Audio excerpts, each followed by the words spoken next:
Da, salutare, oameni! Bine v-am găsit la un nou episod.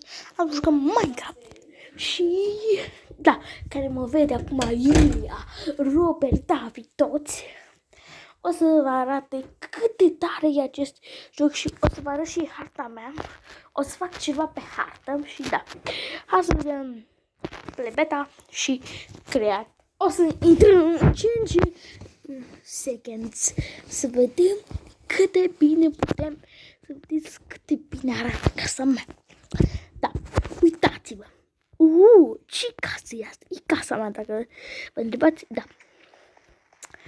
Aici avem două mâțe. Mâța mică, da. Aoleu, iar bagul.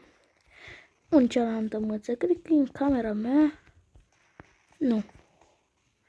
Aici, camera asta, nu e. Da, aveam două mâțe și cred că s-au buguit, da. Am o mâță aici și doi papagali. Da, prima mâță am pus să fie Tom. Și papagalul verde o să fie Matei. Matei, că îl cheamă Matei. Și celălalt o să fie, este o fată și da, o cheamă Mona Lisa. O cheamă Mona Lisa, să dea Dumnezeu, da.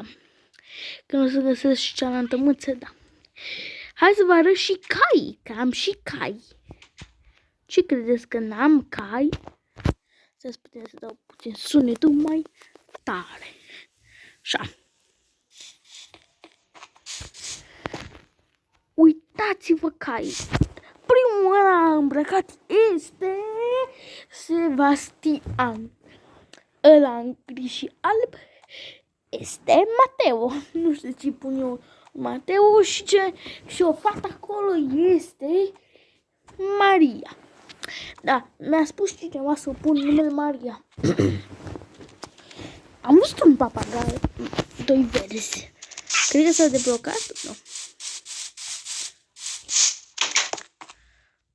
Da.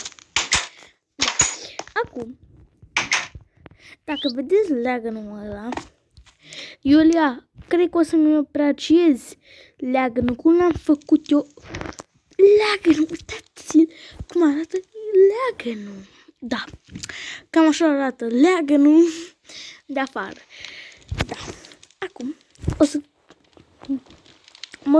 mă duc puțin până la baie.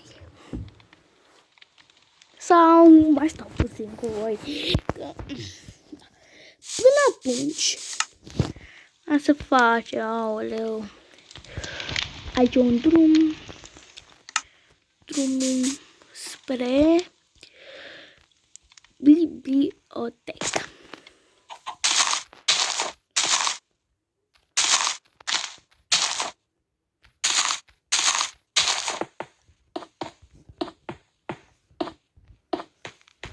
Dacă vedeți filmulețul, eu am făcut.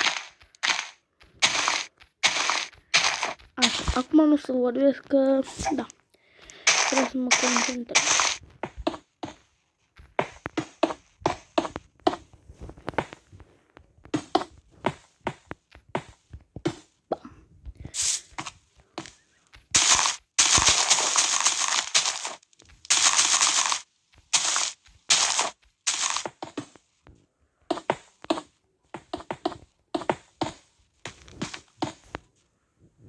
Gata. Și aici e drumul final. Da. Ca acesta a fost videoclip, o să fie și al doilea. Acum trebuie să mă duc puțin pe la baie și opresc videoclip.